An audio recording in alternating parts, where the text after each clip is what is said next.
9, 8, 7, 6, 5, 4, 3, 2, 1, 0. All right, welcome to a special Islands in the League Live presented by DraftKings Sportsbook. I'm here with my guy, Richard Jefferson. We are going to talk Game 3 of the NBA Finals, a little preview, give some thoughts about these next two games in Dallas. Before we do that, of course, the NBA family and the world, the basketball world, lost another legend. Jerry West passed away. We want to send our condolences to the West family, of course. This is the logo. This is one of the greatest players of all time. RJ, we talked when Bill passed, and it's remarkable to me, both these men, Jerry, of course, an executive, a Hall of Fame player. They didn't just get from the game of basketball. They gave to the game of basketball. And I think for anybody like you and I that loves the game, that's all you can ask for. Both these guys are legends, and I feel awful about Jerry passing. Yeah, it's tough. Like my kids, one of the first basketball related things that they learned was the logo. And I was like, boys, who is that? And they're like, oh, that's Jerry West. That's Jerry West. They have no understanding, but they would see the NBA logo and they would talk about it and see it. And they're, 7 and 9 now. But when they were 4 and 6, I'm like, who's that? They're like, oh, that's Jerry West. That's the logo. Right. So they would he was such a big part of our game. Basketball is still a relatively new sport. Right. It's still relatively new when you compare it to soccer, when you compare it to baseball. And when you still have your legends, the guy that was the logo is still alive. The greatest players we've ever seen, a lot of them are still alive. So for me, you look at, Kareem, Bill Walton, all of these guys that are iconic people, they gave so much because they felt a responsibility still to the game of basketball, because they remember not having it. The game had changed their lives and they wanted to continue to contribute to it. Bill Walton, calling basketball games, Jerry West, still an executive, Kareem Abdul-Jabbar, still doing social justice. Like these guys that really were the anchors to starting the league, the first popular players. A lot of them never disappeared because they understood their responsibility. And I think Jerry West was, at the top of that list. I say this all the time too. We, meaning our generation of player, and certainly the generation after us, we have benefited so much from the foundation that they laid. I bring this up all the time, like Oscar Robertson suing so that free agency could exist in 1970. It took 6 years for that case to happen. Whether it's been Bill Russell, Bob Cousy, Jerry West, you mentioned Kareem, Dr. J, of course, in the modern NBA, Magic, Larry, Michael, Kobe. Like, we owe all the good stuff that we get out of the game, we owe to these guys. We owe to them. And that's what made Bill's passing so hard for me, and why I haven't really spoke about it much, is because I didn't have much as a kid, but I had NBC triple headers on Sunday. I had Marv Albert. I had Snapper Jones. So I was a kid that would go there and just sit at home, watch. And my parents didn't watch basketball. My brothers didn't really watch. It was really just my psychotic love for it. And so he was a part of my childhood. So then to go meet him and have him take me under his wing when I was 17 years old, one of the icons of basketball. It's holy shit. And to see how genuine of a man he was, and the first NBA Finals game I ever went to, he was like, hey, boys, do you want to come out to my house? So I flew out to his house and I stayed with Luke and his brothers. So we would be training, messing around, hanging out. And then he had to go to LA to call a game. And he had 2 tickets. He's like, Luke, would you and Richard like to come to a game? And I'm like, I'd been to one other NBA game in that point in my life. You were in college then. I was in college. I was in college. But I've been to one game. And my parents bought me 1 ticket because our family didn't have a lot. They were like, Richard loves basketball. Open up Christmas. It's 1 ticket to go see David Robinson. So my dad dropped me off, probably went to go, grab a beer at the local sports bar, and then picked me up. Right, because that's what the game solo. because that's what we did in the 90s. You would drop your kid off, right? But, you know, so I went there. They gave me like $8. I sat there, I got a little Pizza Hut personal pan pizza, watched my favorite player, and then my dad picked me up. So the next basketball game I went to was because Bill Walton got me a ticket to the NBA Finals. And that was just a great example of constantly give back to the game. If you see something in people, it doesn't matter if it's a kid, doesn't matter if it's your son's roommate who plays the exact same position that is also competing against your son to get to the NBA, find these people, nurture them, support them. And, you know, now I'm broadcasting just like him. And so he was such a father figure for me up until the end. He was sending me texts like, hey, you're great. You're doing a great job. I'm so proud of you, from the hospital bed. Right, he was sending that in hospice care. He was sending Carlisle messages. He was sending me messages. Carlisle shared the messages. Yeah, Dave Ash. He was sent. Dave shared some on Twitter. Yeah, and it was like I was getting those same messages while, you know, you were calling the NBA Finals, and I'm sitting here with the A team, and I'm with the B team on ABC. Like, damn it, JJ, you left me out here in the trenches, right? And he's sending me messages of support, and it was like, I knew, and even though I couldn't share with the world because I found out in February that he was struggling, I couldn't share with the world. So I was kind of privately struggling. But then to know that that man, even on his deathbed, was supporting me, you know, the OGs in this game did so much for us, and a lot of stuff, the fans and you will never know how much Bill Russell, Oscar, Kareem, Spencer Haywood. I'm going to go back to the guy that fought to go straight out of high school. Like, there's so many guys that have impacted our game that are still alive today, and I'm just proud to be a part of it. It's the greatest fraternity, brotherhood you want to talk about to get to be a part of. And I wore this shirt not knowing. I literally got the alert on my phone that Jerry West had passed after I got dressed and I was walking here, and I'm like, oh, shit. Yeah. Love you, Jerry. Two things real quick on Jerry. There are certain people, and I don't think either of us are like the starstruck people, like where we see a celebrity and we're like, oh my God, it's so-and-so, right? Mm-hmm. We've been around a lot of people in our lives. There are certain people, though, when you see them, you straighten up, mm-hmm. you pay your respects to them. Like Jerry was always that to me. And I'll never forget in high school when I was playing for Boo Williams. Boo, of course, is like an AAU legend. This guy's been doing it for 40 plus years in Virginia. He's had 15 or 16 guys go to the NBA. He's had a bunch of women play in the WNBA. This guy is a legend. And in my junior, senior year of high school, he gave a quote about me, and he said, JJ's the best shooter I've seen since Jerry West.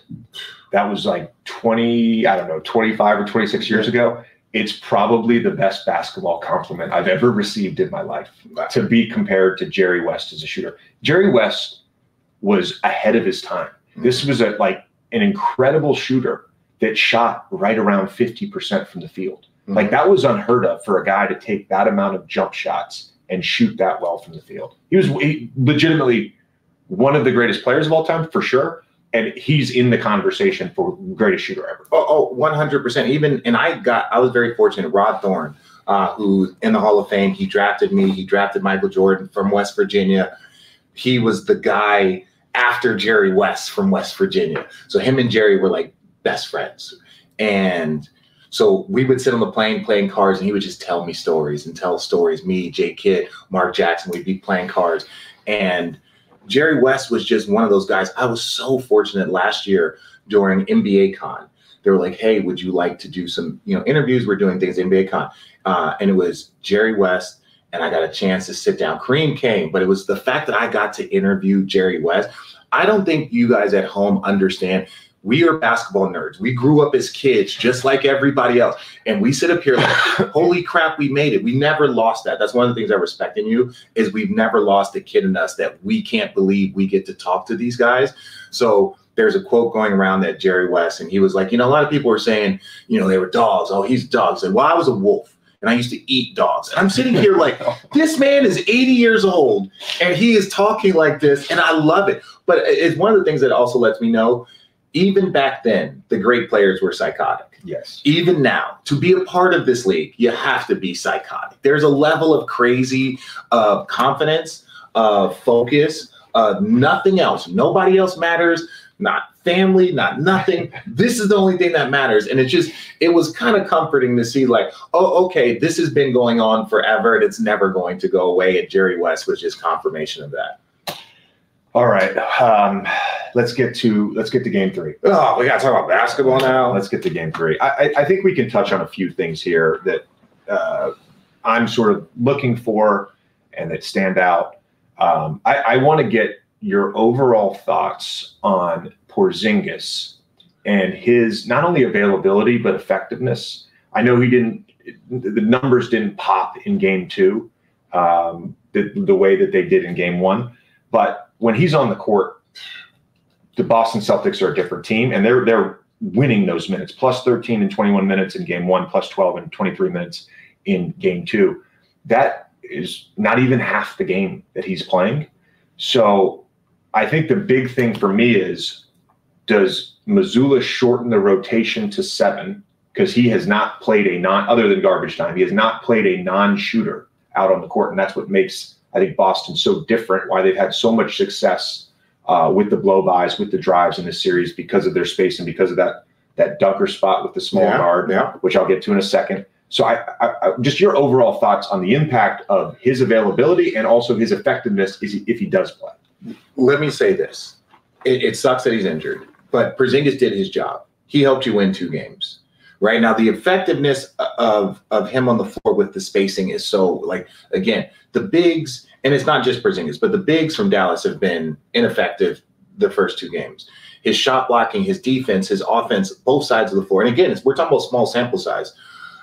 They can win it without Porzingis, but he makes it very easy. He makes the game very easy for him. It's boom, boom, boom, boom, boom, best shot possible. That's why Jason Tatum can have the assist. That's because it's just like he's going to get it and make the right play. The right play is normally to a scorer, a shooter, a cutter. That makes the game easy. And he makes the game easier for them.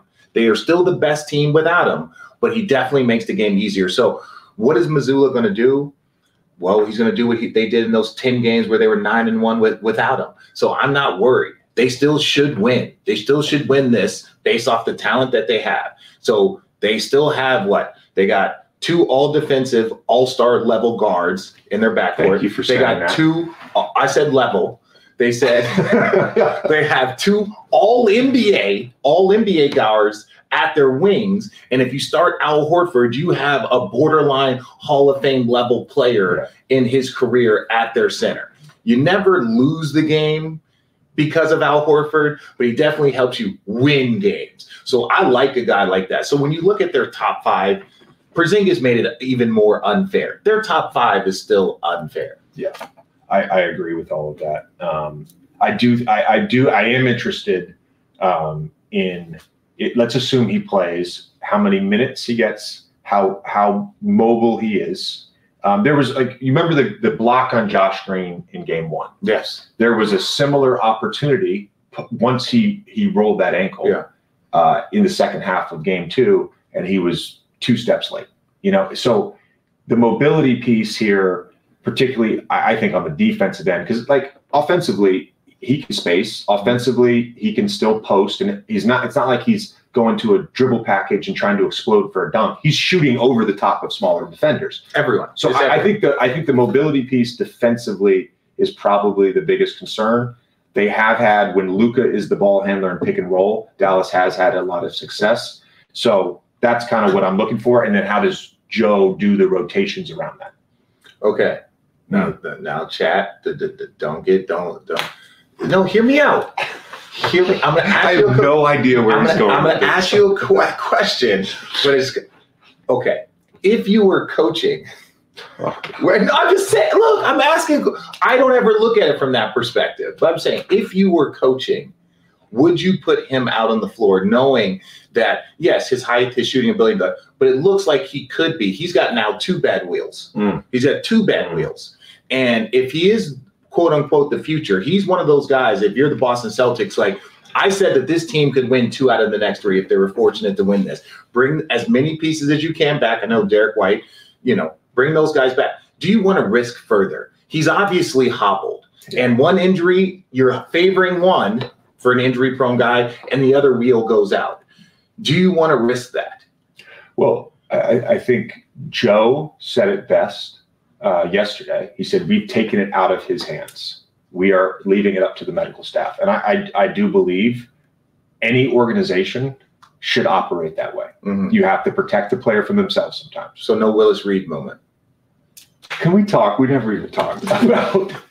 Can we never talked about? So we're calling Game 7 of the conference semifinals, and they've been very coy with us about OG Anunoby's availability. Mhm. And then we get the word that he's going to play in Game 7, and it was like we were getting intel right from Yeah. different people, like, hey, there's a chance like OG's going to try to play. You know, He shouldn't have played. He shouldn't have the gone. first time. Oh my God! I'm we're glad he like- made a we're shot. like, he can't play in this game. Yes, But I get it. Like it was like you wanted to put about it for him. He probably wants to be like, look, What's- Knicks fans, like I did it. trying. I can't like- move. That was risky for his health. That was risky for his health. Yes, and that's what I'm saying about Porzingis. If you know he's got two bad wheels, now look. If you want to put him on like an offensive defensive situation, if you want to put them on the floor for like late game and tell them to go stand in the corner, like just be available. You don't have to move. If we don't score, we're fouling or something. Right. There are some things that you could use him, but I would not put him out on the floor from any extended minutes. If he's got one wheel bad, another wheel bad, we're asking him to be mobile, and there's no bonus points for like, hey, if he goes out on the floor and he's -8, and it's like, well, he tried. No, bro, he's -8. Yeah, what is going to give you? What is going to if he's going to be a positive and he can move? You play him. Yeah. And he feels like, and the medical staff feels like we're not risking further injury, but that's a big if, right? Mhm. Then you play him. And if it goes well, you know, maybe it's 18 minutes, maybe it's 15 minutes. I don't know. I think he doesn't play. I want to talk about Dallas real quick, but before I do that, there's two things I want to touch on. I've just been so impressed all season, but particularly playoffs. Just the playmaking, not necessarily with the basketball, of Drew Holiday and Derek White. They just make basketball plays. It's hard to quantify both of their impact.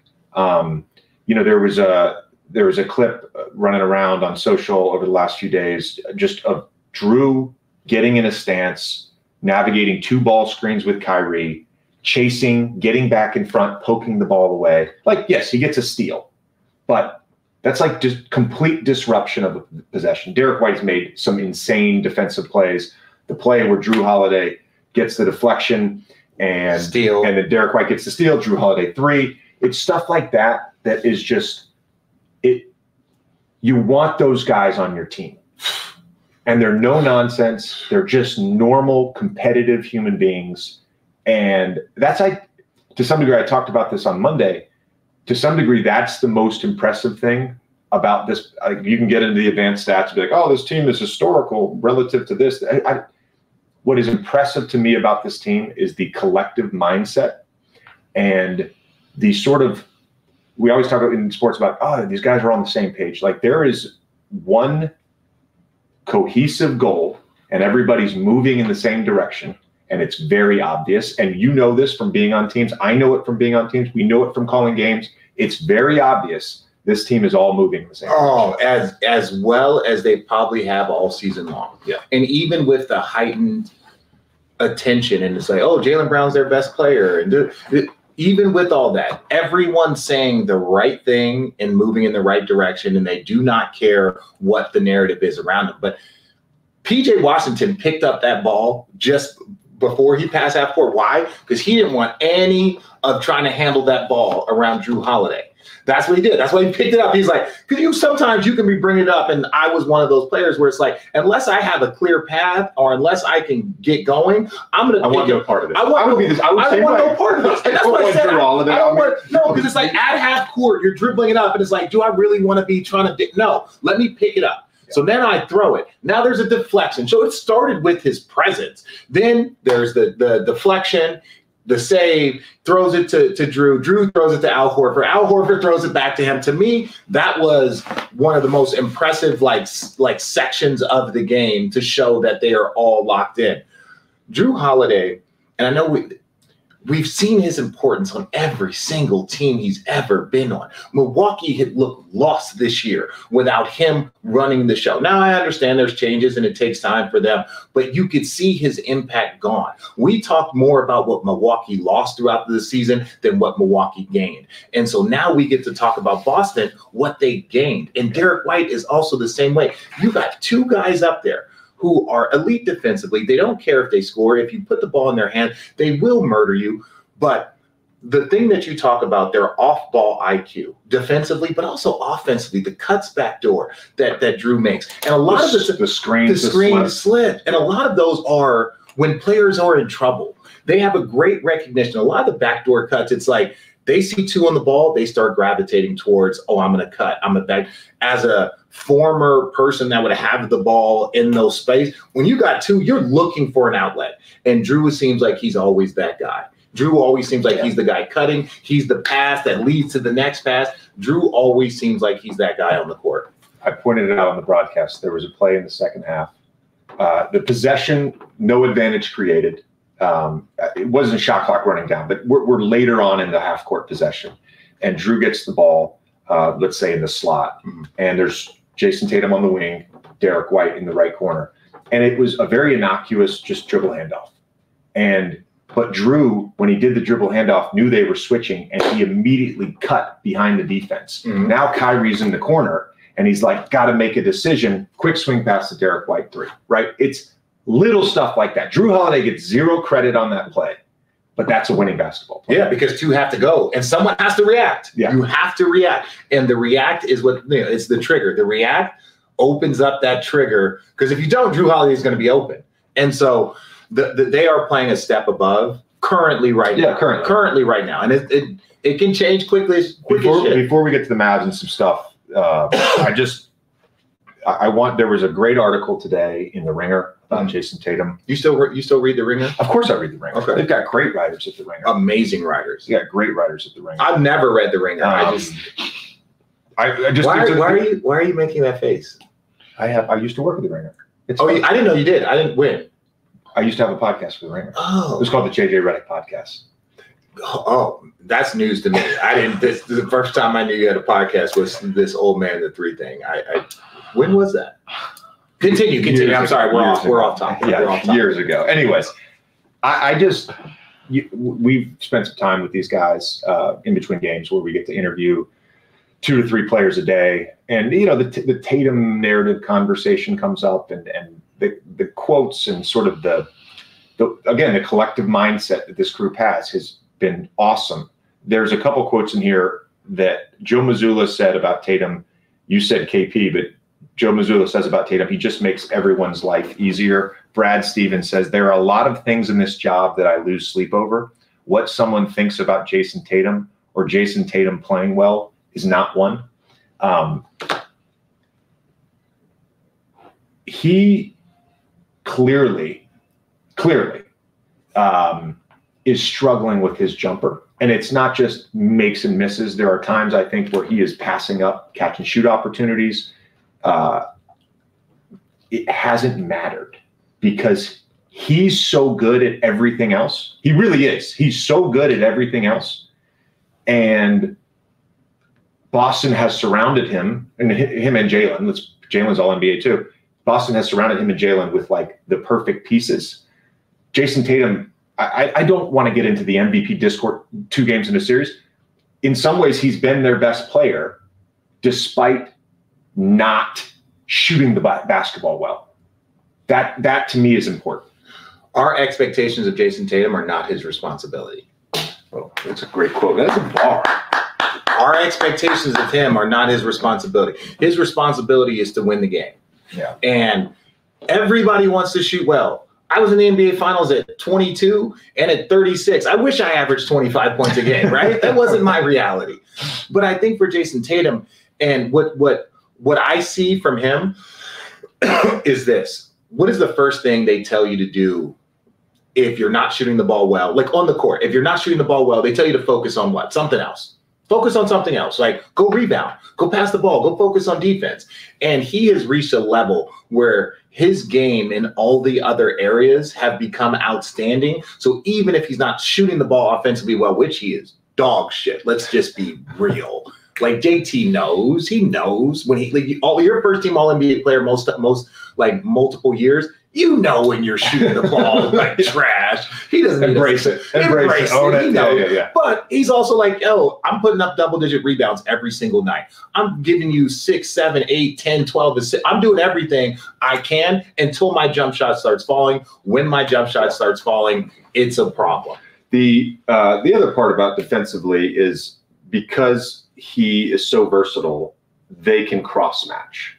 And we saw them cross-match throughout the season. The cross-matching piece where he's guarding the 5-man for most of the game, essentially, that has taken the half-court lob passes out of the equation. Mm-hmm. I feel like you have a comment you want to make? I have a comment. Somebody goes, focused on other things, proceeds to shoot 22 times. And now listen. I get what the aggressiveness sets the table. Yeah, he's still got to go shoot. He just wants them to go in. He's not going to go, okay, if I'm not shooting the ball well, I'm just not going to shoot. No, that's not how psychotic people work. He's going to shoot the ball 22 times until he makes 12 of them or 13 of them. If he's making 8 of them, that to me is an important part. You can't turn one part of your game off and expect the rest of your game to be excellent. Mm-hmm. Like you have to manage that within a game. And I think the awareness sometimes with him of just like, okay, it's time to drive the basketball.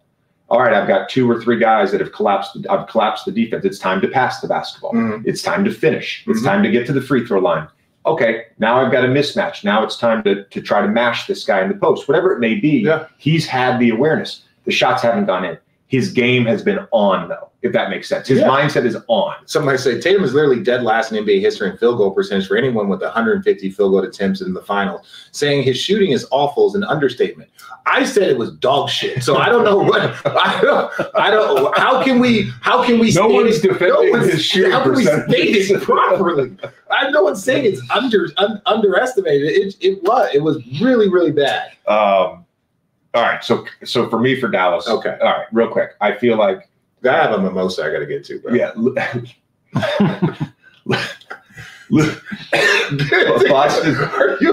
Boston brought more help at times. Okay. Not always, but brought more help at times than they did in Game 1 against Luka. Mm-hmm. And some of that was not a straight double team. Some of that could be a full body shift where you're giving up. They're willing to give up the above the break 3. Mm-hmm.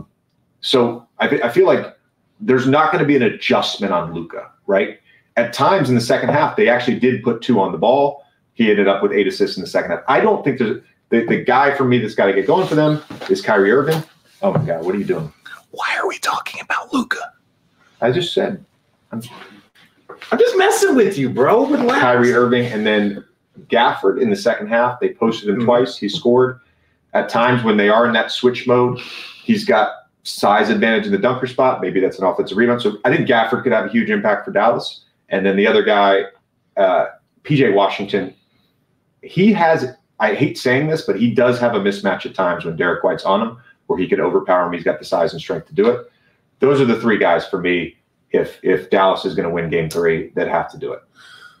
Okay. So I'll entertain you. Right, I'll entertain you here. You always entertain me. I'll entertain you here for a second.